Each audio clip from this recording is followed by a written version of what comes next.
不嬲都冇覺得話做律師係有咩咁高尚啊，有啲咩社會地位啊。真係做咗 creator 之後，我確實係感覺到嗰個唔同嘅。尤其是喺香港有少少被標籤咗係我不務正業，我係乞衣嚟㗎，呃飯食啊咁樣啦。以前做嘅一條片，閒閒地都有10萬人睇，但我而家做得最出色嘅一條片，先係得10萬人睇。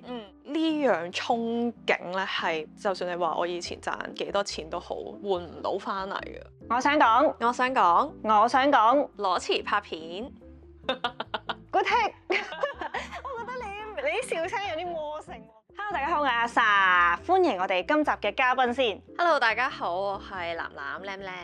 咁如果大家咧有睇過我哋嘅 YouTube channel 或者 IG 嘅話咧，都會知道藍藍咧之前就係一位律師啦，咁而我咧就係叫做半個傳媒人啦。咁但係不約而同咧，我哋都喺大約1年多2年前咧就裸辭轉咗型做 creator 啦。我哋兩個咧都踏上咗呢個世代好流行嘅 package， 就係裸辭再加拍片啦。咁我哋上次見面咧，仲諗咗個好爆嘅標題，戴定個頭盔先，係純粹真係標題黨嘅。藍藍咧就係一個放棄8萬年薪嘅前律師，而我就係一個離開8萬訂閱 channel 嘅傳媒人啊，敗走。咁咧，我哋雖然而家咧都係叫做處於同一個行業，向住同一個方向喺創作同埋拍片嗰度默默耕耘啦。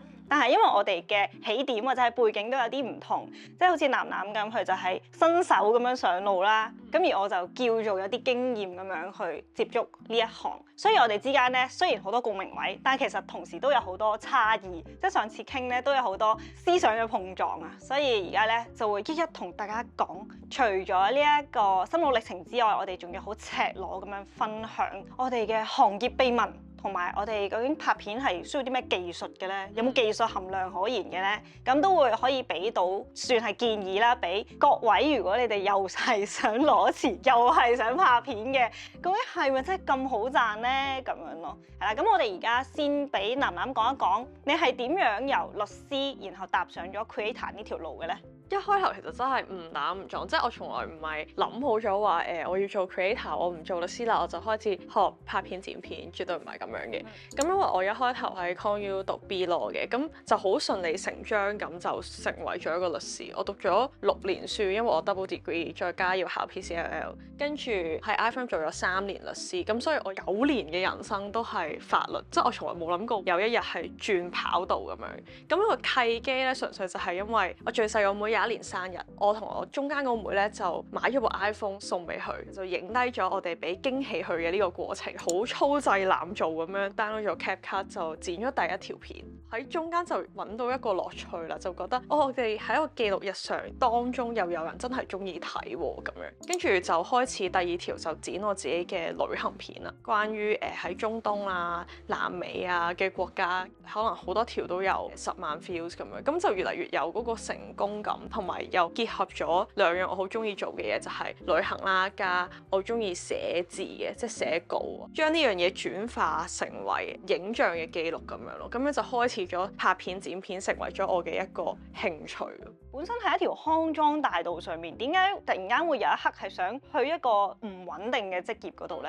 個 pull factor 當然就係培養咗呢個興趣之後，發覺原來呢一樣真係我人生好想做嘅嘢。當然都有 push factor 啦，即係我喺我嘅裸辭日記咁都講咗好多，就係雖然律師呢個職業同埋我以前嘅公司確實係行業好頂尖，亦都係比起普通人嘅日薪或者時薪係高嘅。咁但係佢需要你付出嘅代價亦都好多啦，即係譬如好似24/7 on call 咁啊。我以前大部分嘅日子如果可以12點鐘放工，咁就係好開心噶啦。咁12點鐘咧就見到我喺 IG 度，我就去做 gym 啊，跟住我就會剪片剪到凌晨4點，跟住之後10點就起身再翻工咁樣。一日入面可以屬於自己嘅時間係非常之少。咁第3當然就係因為確實係一個好專業嘅工作啦，你長時間都係要打醒12分精神，嗰個仔細嘅程度你都係其他行業可能未必可以想像得到嘅。我嗰時就會諗，即係我未來理想嘅生活係咪真係咁樣呢？我相信有好多人可能係中意呢種生活嘅，可能係高付出，但係亦都高回報，係金錢上高回報。咁但係對於我嚟講，我想像嘅人生，我好想有兩樣嘢，就係時間嘅自由同埋地域嘅自由。咁我覺得呢份工作就係我無論係一個幾好嘅律師，我都好難達到呢樣嘢咯。咁我就反推翻，如果我未來係想過呢種生活，我而家就要作出改變啦。當然都係有一個忍痛嘅過程啦，唔係話好輕鬆就我今日就遞辭職信啊咁樣。即係我頭先都講咗，我所有嘅知識，我最叻嘅嘢，suppose 都係喺呢一行度。即係我覺得放棄呢份工作，都放棄咗我好大部分嘅 self worth 咯。係啊，所以係好痛苦嘅一個過程，但係我覺得係一個啱嘅決定。你頭先分享嗰段經歷咧，我有個位都好有共鳴嘅，就係時間啊。當初我辭職都係因為嗰陣時有個30歲嘅恐懼嗰種，係啦，嗰種無形嘅枷鎖喺度，就會覺得啊，有啲乜嘢係我而家呢一刻唔做，我可能呢世都唔會做嘅咧。因為其實我中意去旅行咧，係去有啲比較極限啲嘅挑戰啦，即係可能係上山下海嗰啲。跟住我就諗緊啊，如果我再過多2-3年、3年，我冇呢個體力去感受呢個世界。而家已經要骨痛㗎啦。係啊，真係時間同埋健康呢兩樣嘢都係用金錢買唔到㗎咯。當然我嗰份工就冇佢嗰個背負住嗰個代價咁大啦。咁但係消化咗自己係想要啲乜嘢嘅過程，先至叫做決心咁樣去做呢件事咁樣咯。可以加一樣嘢，就係我係一個好需要創造一啲嘢嘅人。即係以前個工作咧太專業啦，係需要我剝奪咗好大部分我感性嘅部分啦，係做一個好理性、好成熟嘅大人咁樣。同埋好似你話齋就係，如果呢樣嘢我注定我人生，我覺得我一定會做嘅，咁我就應該揀一個喺 opportunity cost 最低嘅時候做。即係好多人都會覺得裸辭係不負責任，但係我覺得其實我哋嘅裸辭已經係深思熟慮完，覺得自己有嗰個金錢嘅支撐，起碼你未來2-3年可以攞呢一筆資金去追你想做嘅事，先至做呢個決定啦。所謂我哋講嘅裸辭係我哋冇下一份工作，即係受薪嘅工作，但係其實都有諗過度過呢個決定係對你整體係最好嘅決定，你先去做咯。首先裸辭呢一步，你就要諗好你係咪適合裸辭。咁拍片就係後話啦，我哋而家就可以將個 topic 帶到去拍片啦。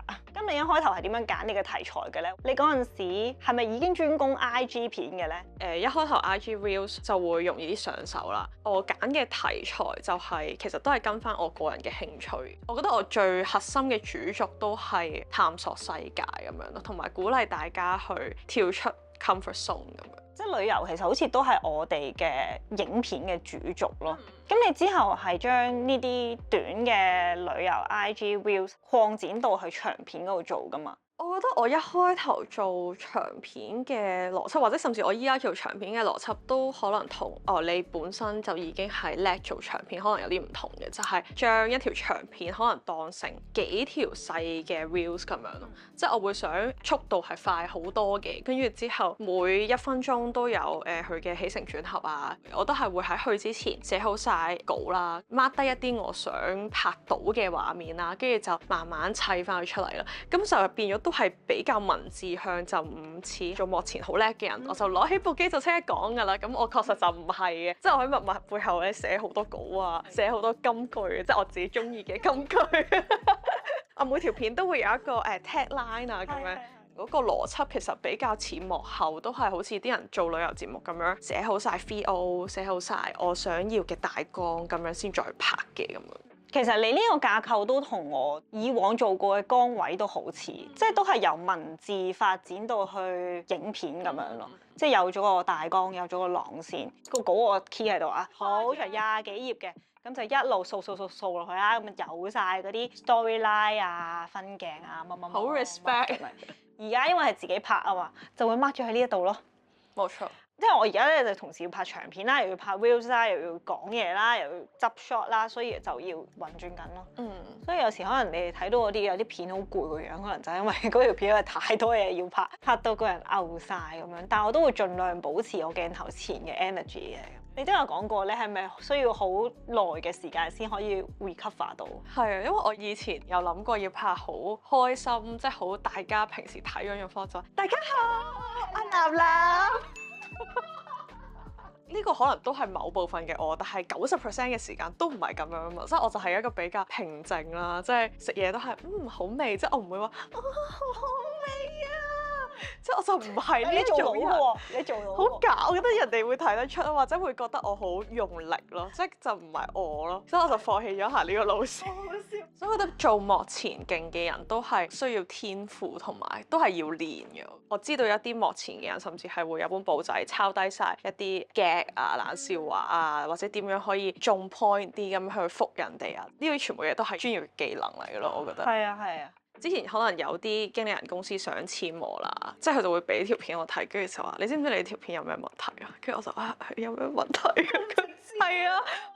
咁但係我覺得佢都講得冇錯嘅，雖然佢好直接咁樣講，但係我覺得係有幫助到我嘅，就係話所有嘢都用文字用你個口講出嚟，但係其實你頭10秒你 YouTube 嘅畫面其實已經講到個 story 俾人哋聽咯，睇字嘅話人哋睇書就得啦咁樣。咁我覺得即係雖然我係會有少少唔開心啦，但係我確實覺得佢係講得啱嘅。文字向嘅壞處就係我冇咁識去捕捉一啲即興嘅嘢啊，或者用畫面去呈現個故事咯，即係可能去旅行嘅時候發生一啲意外或者慌亂嘅情況，即係你跌低咗，哇！唔好講咁多，唔好陪住，影低咗先。呢個就係好嘅心態，即係我覺得如果係真實咁呈現嘅話，其實呢啲就係最好睇嘅地方。同埋因為我始終係有啲 camera shy 嘅啦，大家放過我，我知道我隻手係咁喺度喐啦。我知道我一定係好多小動作，因為我對住鏡頭係都用係好緊張。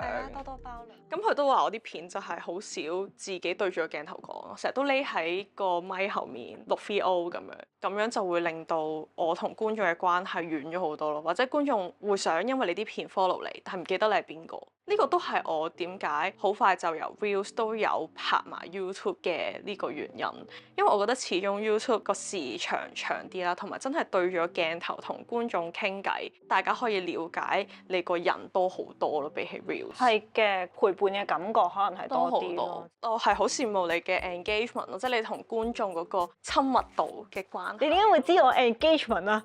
你有我後台數據，你係住喺我後台嘅人。我眼睇你哋嘅互動，其實我都好中意同觀眾喺留言度傾偈，即係我覺得佢哋會花少少時間去講佢哋嘅感受，呢樣嘢係非常之難得噶咯。因為我自己係 CD-ROM 嚟，即係我係好少，即係喺我未做呢一行之前，我係好少去留言，即係我就自己心中默默中意支持我嘅 YouTube 個默默嘅小粉絲。係啦咁樣啦，自己做咗我先更加識咯，即係我冇呢個習慣，即係我有陣時見到我就會提翻自己就話，哎呀中意睇一定要講聲，你留個心俾佢都好，我覺得係爭好遠嘅。所以其實調翻轉咧，其實 hater 都係用另一個方法表達佢嘅。hater 先係真愛。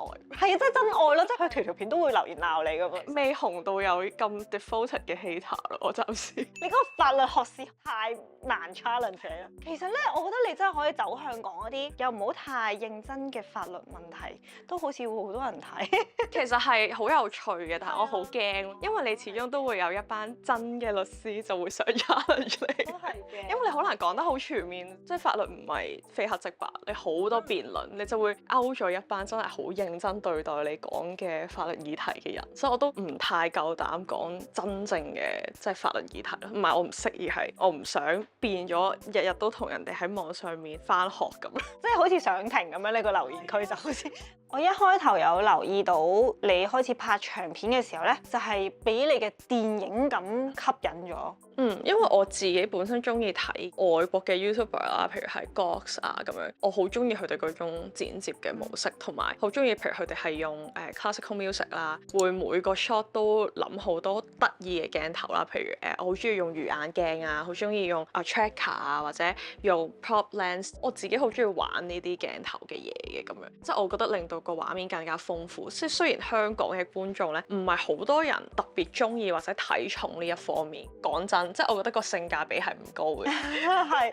但係做 creator 就有陣時有嗰個少少藝術家性格啦。我覺得要有咯。係啊，就係你會有自己中意嘅風格同埋自己嘅審美，咁你就會好想可以 execute 得最好出嚟咁樣咯。咁同埋我覺得而家市場上冇即係可能我可以令到有一班觀眾係中意睇呢類型嘅古怪鏡頭啊，或者多啲用唔同嘅方式去 storytelling。respect 嘅，即係所以拍攝上或者係剪接上都有時會需要揾外援幫手咁樣。會啊，我覺得以我呢個 size 嘅 creator 嚟講，我都幾夠膽講係我係好願意去花錢嘅。我始終覺得自己 execute 唔完美咯，因為我要喺個畫面入面，我又要再去自己拍嗰啲鏡頭咧係好困難嘅，即係唔似我去旅行我就可以vlog 嘅形式多啲咁樣，咁所以我就會好肯去請一啲專業嘅人嚟，我想嗰個作品係100分、120分，就算做唔到都好，做到我心中嘅70分、80分，咁起碼我過到自己個關，我對得人對得神。點解要笑？點解要尷尬？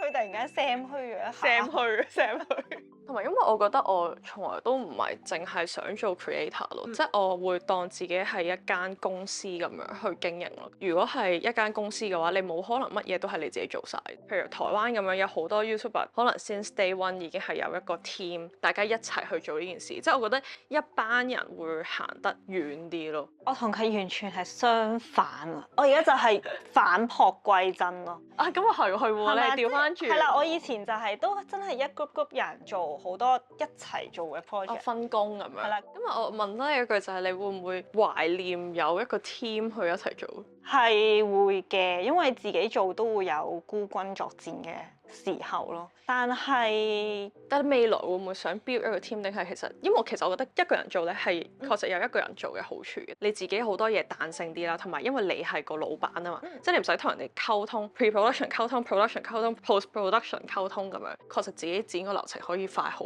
多。我會覺得而家自己做都暫時仲喺自己嘅節奏之內嘅，但係如果將來我有更加多嘢想做，我係唔排除一定係要揾人幫手㗎啦。我可唔可以話比較繁複同埋沉悶啲嘅工序俾人做，例如係上字幕、加特效咁樣咯？我可以分享一個最近嘅少少 update， 就係咧，我自從2026年之後咧剪嘅 YouTube 片咧，全部都係18分鐘、20幾分鐘起跳，每一個剪片日我都會喺屋企好崩潰。大家睇到出到嚟個成品好似好輕鬆就我有新片出啦，咁其實嗰個過程都係要自己去承受咁樣咯。同埋大家就睇一次，但係你係睇咗20次，所以嘔睇自己啲片睇咯。Move 去下一個 topic 就係 creator 作為一份職業，究竟係點樣維持生計嘅咧？食個飯先，我哋要。到咗，好勁啊！我係個神語茶，綜藝之鬼仲唔係我哋放飯先，陣間翻嚟傾。我哋食完飯翻嚟啦，咁而家咧就要再深入啲去講下，究竟全職創作者係點樣控制佢嘅金錢、時間同埋自由嘅咧？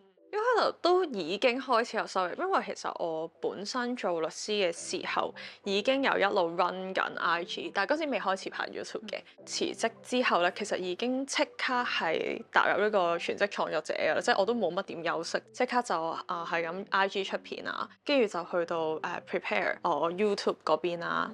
仲有我自己亦都有一啲新嘅生意，因為一開頭覺得齋接廣告咁樣係比較被動㗎嘛，咁我想有多啲主動嘅收入，咁所以我都有做其他生意嘅，譬如係我自己係一間 marketing 公司，幫人哋去 run 佢哋嘅 social media 啦。都有幫人哋去做一啲 course， 即係拍課程嘅嘢啦，咁所以變咗有幾條唔同嘅收入咧，我覺得都令到我一開始做一個全職 creator 係比較順利嘅，因為我冇嗰個擔心我每個月冇收入呢樣嘢，我點都已經有一啲主動收入。變咗廣告嗰邊咧，我就係比較佛系咯，即係我就係真係我中意嘅 brand 我先接啊，咁樣冇話我如果呢個 brand 我唔接咧，我今個月就交唔到租啦咁樣。支出嗰方面咧係比我想象中大好多嘅。我一開頭嘅時候，全部片都係自己拍、自己剪，咁自己喺屋企咁樣啦。咁但係慢慢就發覺，如果我想我嘅片更加多 variety、更加專業嘅話咧，咁我始終都有好多譬如設備啊或者studio 啊嘅錢需要用嘅。第一就係設備嘅錢啦。我哋頭先啱啱講到一張512G 嘅 SD 卡，而家係2400蚊。平時去一個 trip，大家都係帶可能4-5張 memory 卡，即係嗰幾張咁樣嘅嘢已經要1萬蚊咯。跟住仲要我哋部相機啦，相機又起碼3-4部。一部手持嘅 vlog camera， 一部我哋嘅大機，跟住仲要咪，跟住仲有我會飛埋航拍，亦都有機會帶埋360，仲有電話。仲有電話，係啦，全部嘢都係要買，平極嗰部都要3-4千蚊。要俾 freelance 嘅人工啦，同埋我哋而家拍緊嘅呢個 studio 啦，咁呢啲就全部都係錢，仲未計我哋兩個都係比較多 content 係做 travel 嘅。係啊，機票錢啦、食宿啦係好貴，每一條片嘅 cost 都好貴。而家仲要係打仗啦，嚟緊禮拜五就會飛危地馬拉啦，去行火山。齋機票我自己一個人應該都已經要25,000。如果將所有嘢計晒落，我哋做影片嘅 cost 咧係非常之龐大。一開頭係好唔慣嘅呢一樣嘢。以前翻工我每個月就做，我自己唔需要俾任何錢，甚至我食飯搭的士翻屋企，公司都有 allowance 有 OT。但係而家我就要喺未收到任何錢之前就已經付出啦，就要墊資住出嚟先，仲唔知圍唔圍到本㗎喎，咁樣都係我哋好大嘅壓力來源。我唔知你會唔會面對呢個問題啦，俾人拖糧拖得好緊要咯。我暫時未有呢個煩惱。咁我覺得呢個都真係好大嘅壓力啊！我覺得你太好人，你冇鬧佢哋。我鬧咗㗎啦，最近鬧咗一次。你應該要再強硬啲，出律師室。誒，係咪可以啊？快啲出糧，如果唔係，我會揾律師告你。真係好慘咯！即係呢啲都係有啲身不由己嘅位咯。所以我覺得咧，嗰啲會過咗數俾你之後咧，話一聲俾你聽嘅 PR 真係天使嚟咯，真係啊！希望派多啲呢啲客戶俾我得㗎啦，多謝，幸運眷顧我，同埋快啲出糧啊！啱啱講到話時間上面都係一個好大嘅難題啦，你會唔會有一個返工放工嘅概念㗎？完全冇，即係我就算喺度碌 IG，又見到我覺得靚嘅嘢，即刻 save 咗佢。我自己有一個我自己嘅資料庫咁樣，全部都係分門別類 save 低晒啊，我嘅靈感庫啊咁樣。咁所以其實真係冇完全放鬆嘅時間咯，我覺得。咁樣講，你嘅生活作息算唔算係有規律地進行呢件事嘅咧？超級冇規律。你又開始 sample 咗呢個超級冇規律。因為相比起我咧係一個有規律啲嘅，但係你執行到好勁，你仲要6點鐘起身，實係6點鐘起身，我6點鐘可能都未瞓，冇咁誇張，7點，好犀利。7點辦公嘅人咯，生活規律上都要 keep 住自己好似返緊 office 工咁樣。我好想有一個咁規律嘅生活嘅，因為我工作嘅時數唔夠長，唔夠坐定定喺度做嘢，但係咧亦都冇有效咁樣休息，即係我就長時間好似喺度半工作咁樣，變咗有陣時可能我好攰，個人好攰，我就覺得自己做咗好耐嘢，或者有陣時就真係做咗好耐嘢，但係又唔識停喎，就係咁做係咁做，我覺得咁樣唔係好健康嘅咁樣。聽有個朋友講過咧，佢都係自由安排時間去做嘢嘅，咁佢咧就會 join 網上面嘅一啲 online office，即係大家可能定時定候1個鐘之後就會 report 俾其他人知自己做嗰啲乜嘢，但係其實對方係唔知你做嗰樣嘢究竟有冇成效嘅，即係純粹係有一個儀式感話俾人知，呢個鐘我做咗一啲咁樣嘅 task 係啦。所以我最理想咧係好想我可能1年後或者2、3年後可以有一個細細地嘅 team 啦，跟住就會可以逼我每一日都返工。我完全係調轉咯，我覺得而家好開心嘅一個位就係我終於唔使再浪費交通時間。大家有睇我上一條嘅主題都知，我係之前返工係2個鐘，咦其實今日都係喎。係。佢 studio 都係喺柴灣工業城嘅，一樣就係用咗2個鐘過嚟啦。哇，就冇2個鐘，但係呢2個鐘如果坐定定喺度，我可以剪好多嘢啦咁樣。跟住我而家咧就覺得呢種重新掌控時間嘅感覺就好正咯。所以我就係要有一個明確嘅工作表咁樣咯，但係我係唔會跟嘅咁樣咯。即係你有冇聽過嗰啲 P 人咧，最中意就係有計劃，但係唔執行。table 嗰度係好多片喺度嘅，冇準時出到，但係終有一日會出咯，終有一日會出到咁樣，就係呢個心態嘅，可以運行落去啦咁樣。叫做啦，世俗嘅眼光望落去係降咗咧去做一個 creator，中間有冇啲咩期望落差啊，或者係失望嘅位咧？我覺得又唔係失望嘅位，但係即係呢個概念係我嘅舊同事同我講嘅，即係佢係一個我都幾好嘅朋友啦。咁佢提醒我就係話，你將來應該會遇到一啲你冇想像過嘅困難。以前係一個律師嘅時候，啲人就已經好自然會俾咗個信任你，會覺得你係叻嘅，有翻咁上下嘅信任啊同埋尊重。咁但係當你係一個 creator 嘅時候，我覺得呢個行業，尤其是喺香港有少少被標籤咗係不務正業啦，有啲人甚至會話我係乞兒嚟㗎，飯食啊咁樣啦。佢就話你要 prepare 自己，呢個落差會好大咯。其實佢未講之前，我係冇諗過呢個方向，因為我不嬲都冇覺得話做律師係有咩咁高尚啊，有啲咩社會地位啊咁樣。但係真係做咗 creator 之後，我確實實係感覺到嗰個唔同嘅。喺呢個行業你就係會聽到好多就係話可能想你免費剪條片、免費拍條片，或者聽到人哋會話哦，你呢啲都唔使錢㗎啦，好容易啫嘛，你做嗰啲嘢咁樣，哇你都係去玩㗎啦咁樣。但其實我哋係好認真工作，即係我哋係準備得好充足嘅咁樣。我覺得好似要花額外嘅力氣去證明自己咯。即係我覺得呢樣嘢可能都係可能其實我心底都有啲自卑，即係因為我始終唔係專業出身，我冇真係好系統性學過 production 嘅嘢。點解我咁肯花錢花時間？就係因為我好想做到我認知入面同埋我能力上可以做到嘅最專業咯。我唔中意俾人哋覺得我係呃飯食啊，我係俾一啲垃圾出嚟咯。即係你覺得我做得唔好唔緊要，但係至少我係出盡全力嘅。我中意呢個感覺咯。咁呢個可能都係同我以前嘅 training 有關，就係好想將工作做到好專業咁樣咯。但我覺得呢個其實都可能係自卑嚟嘅，即係我近排有仔細咁諗，就係因為其實一個好嘅 storyteller 係咪真係需要用一個 studio， 真係需要用靚機？其實唔係㗎，其實嗰啲嘢係你嘅思考嚟㗎嘛，你嘅思維嚟㗎嘛，其實唔需要好靚，好 raw 都得㗎，都可以好好睇㗎咁樣。但我覺得我仲未有呢個自信，即係所以我就會想可以做到識水做得最好就做最好啦，至少可以說服到自己，冇錯我對得住咩？對得住人對得住神。我想講話對得住天地良心，都係我哋勁多啲好老嘅金句。想自己衰極有個譜咯，唔好太差啦做得。我係 respect 你投資落拍攝呢件事嘅，真心係即係好似我咁，我就唔敢。我而家係相相機拍攝㗎，好難㗎。係啦，雖然我都貶低自己，但係其實我哋都有相機拍攝，上米。咁我講下我嘅期望落差啦。從一個本身好多人睇嘅 channel 咧，轉咗做自己做咧，最壞嘅打算就係冇人睇咁樣噶嘛。咁但係咧慢慢做落都發覺有啲人睇，有時無可避免咧，其實都係會有比較，就係我以前做嘅一條片，閒閒你都有10萬人睇，但我而家做得最出色嘅一條片，先係得10萬人睇。有時都會有咁樣諗過嘅，咁但係調翻轉，以前嘅10萬人睇同而家嘅10萬人睇個份量都可以好唔同咯。而家睇緊片嘅觀眾啦，可能有好大嘅影響，或者你受到啟發，呢個重量係同以前做嘅嘢可能唔同咯。有睇過一啲嗰啲勵志金句，千祈唔好過分美化嗰條你冇走過嘅路啊！唔好諗啊，唔好諗翻轉頭，而家嘅你就係最好嘅 version。冇錯。唉，講得有啲唏噓。點解？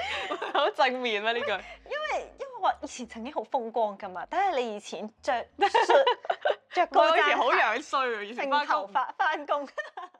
好中意一套戲叫做《靈魂奇遇記》，由細到大啦，我哋好多電影或者書教你嘅嘢就係追夢。嗰套戲話翻俾你知，到頭來你其實係唔需要有嘢追尋，你可以好好咁樣活着，就已經係你嘅人生嘅意義啦。我覺得呢個都係我嗰陣時嘅體驗，即係因為我由細到大都會覺得快樂係唔重要嘅。即係我以前細個嘅教育，可能你可以叫佢做精英教育咯，就係你一定要達到某啲成績，一定要去到某一個位。咁但係你去到之後，可能只可以快樂5秒，你就要再爬去下一個高峰咁樣。即係我覺得我以前細個會覺得成功同快樂係相違背嘅，即係如果你過得快樂嘅人咧，你一定唔會太成功噶啦。係你成功一定要痛苦啊！即係辭職之前係有一大段時間都係好焦慮啊，即係好俾呢樣嘢捆綁住。因為我有少少會覺得我辭職係咪我係失敗者？即係雖然係我自己選擇嘅，但係我放棄呢個我得到嘅所謂光環啊。之前咁講就係我嘅 self worth 好大部分係被捆綁咗喺呢一行或者呢份工作嗰度咯。但係我覺得而家我反而就係有一個放開咗嘅感覺，即係唔係我放開咗話想成功，而係我覺得體驗同埋攀登嘅過程係比得到結果更加熱血沸騰咯。即係你令到自己有一個依然對呢個世界或者對你做緊嘅事抱住熱誠，仲覺得呢件事係有趣咧。對於我哋呢個年紀嘅人嚟講，係好難得嘅，係好難得嘅，係咯。所以我覺得呢樣嘢都係 creator 呢份工作俾到我嘅嘢咯，就係一路對世界保持好奇啊。呢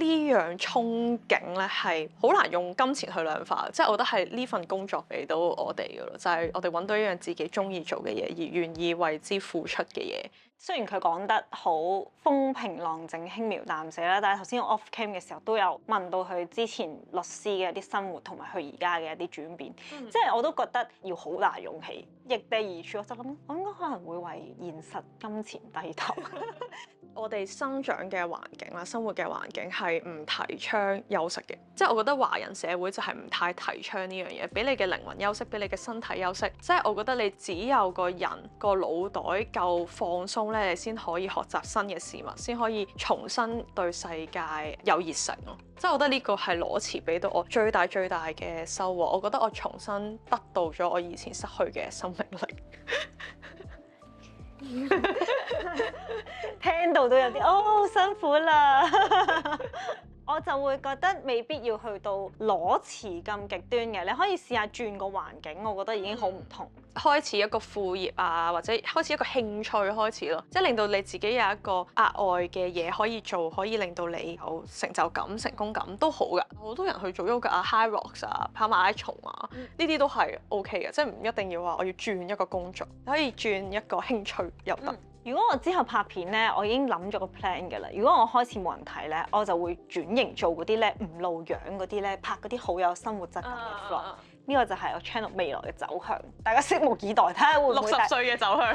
大家睇下會唔會陪我捱到嗰個時期？可能我40歲就會拍呢一啲。如果 YouTube 仲喺度嘅話，你咧，你有冇啲咩 YouTube 上嘅大計？